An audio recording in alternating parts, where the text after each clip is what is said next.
Welcome back to the Takeout. Our next guest, like me, San Diego native, but unlike me, he has actually visited every single country in the world. This past April, Cameron Mofid completed his dream of traveling to all 195 nations. His final destination, North Korea, where he ran in the Pyongyang Marathon. And Cameron Mofid joins me now right here at the Conversation Corner. Cameron, it's great to see you. Thanks for having me. San Diegans need to stick together in all things. I'm glad you're here. And this is a light conversation, but it has an important and serious underpinning, which is one of the reasons you wanted to travel was to cope with and possibly recontextualize in your own mind OCD. 100%. Yeah, it's something that I've struggled with since I was a little kid, being stuck in these sort of mind loops where you feel like you always need to be in control of your surroundings. And so to be on a journey and on a mission where really relinquishing all the control, in the most unpredictable parts of the world, in the most remote places, and just kind of allowing that journey to happen and to meet so many amazing people and to find yourself in amazing situations, some dangerous situations, perhaps, was perhaps the most enlightening part of this mission. This show is kind of infatuated with food. Did you have any food that you remember? Yes, I've had some crazy cuisines for sure. Japanese food is my favorite. Okay. And but you can imagine I'm a big foodie, so tried so many local foods from bear to kangaroo, whale, crazy things. And as I understand it, in Djibouti, you had a bit of a go with the local authorities. Yes. I was in Djibouti, which is a country in the Horn of Africa that doesn't receive many tourists at all. And I was in a village, a little bit remote part of the country, in a market, and there they chew this plant called khat.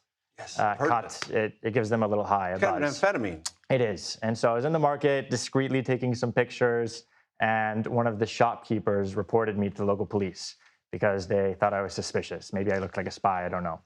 And so the next thing I know, I have the local police coming to me, asking me questions, and I turn around and I have 15 shopkeepers around me pointing at me, spy, American spy.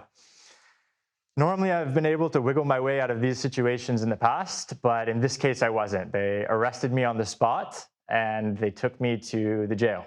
I was put in a holding cell. It was 110 degrees outside. There was no AC inside the cell, and I had to wait for the head of National Police to come. They confiscated my phone, interrogated me for some time.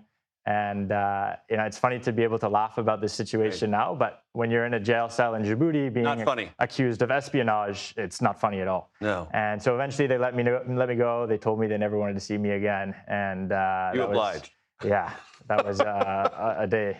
Tell me about your experiences in a place that some Americans might hear occasionally mentioned in the news, Yemen. Yeah, Yemen is a beautiful country, a country that's seen racked by civil war, but nevertheless beautiful. Exactly. It's a country that's been decimated in many parts by war. It has different governments in the north and in the east and the west. It's caught in a proxy war. But I think the human side of that country is just amazing. It's a little bit like going back in time, a country that's been untouched by modernization. You have people dressing the same way they did hundreds of years ago that don't have smartphones. And just the warmest, most hospitable people in the whole world. I'm going to ask the control room, what is the picture you want me to refer to that's kind of a surprise? Haircut in Pakistan. Let's take a look at this. It's a surprise for me, too. Okay. Yeah. What is that? Yeah, when in Rome, right? So I was in Pakistan. Pakistan. Yes, in Lahore. This is actually a few days before I ventured into Afghanistan. And you can see I was growing the beard out in preparation for the trip to Afghanistan. And I thought, what a cool way to start the trip. And so there was a guy offering this fire haircut. And I said, why not? It's a fire haircut. Yeah. So it was cutting like my hair. My hair was being trimmed by the fire. Yeah. As warm as I think it might have been? Yeah, hot. Hot, super hot. Yeah, so we actually did a few rounds. Like we did the second one, and then by the third one, he's like, we can't do it anymore because your hair's too short and it's going to burn your scalp. I said, okay, we don't need to do it again. When there, I think I will skip it. I think I'll skip that. Tell me about North Korea and the marathon. Yeah, that was my third attempt to get into North Korea. It was just the most perfect ending to this story I could have ever imagined. I went as part of a delegation of amateur athletes. North Korea had been closed for 5 years at this time.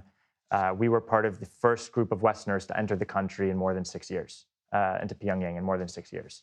And to be in a country that was so remote, so isolated, that I had only read about, I think that North Korea is, again, a very misunderstood country, and that it was a humanizing trip for us. That people think that, there are NPCs living there and everything is staged and everything's fake. And while there are many oddities and, there's no free flow. There's the government, then there's the... Correct. There's no free flow of information. We were able to go on morning runs with being unattended because we went as part of this delegation of runners. But I think, in America, we get a lot of our news on North Korea about Instagram memes and funny videos, and we forget that there are real humans there. We went to restaurants, we spoke to them, we rode the metro with them. And again, really the whole theme of my journey was that people are people no matter the place. Very quickly, Nigeria is important to you, and you've created a nonprofit. Yes, it was my 115th country. I had visited a slum called Makoko, which is 200,000 people living in the water in a lagoon. And we built 2 schools there now. We have an orphanage there. It was actually funded by Kyrie Irving initially. He's seen the GoFundMe that I'd put up, and I felt I had a duty to be a responsible steward for that money. So 2.5 years later, we're opening up our medical center next month, which is extremely exciting.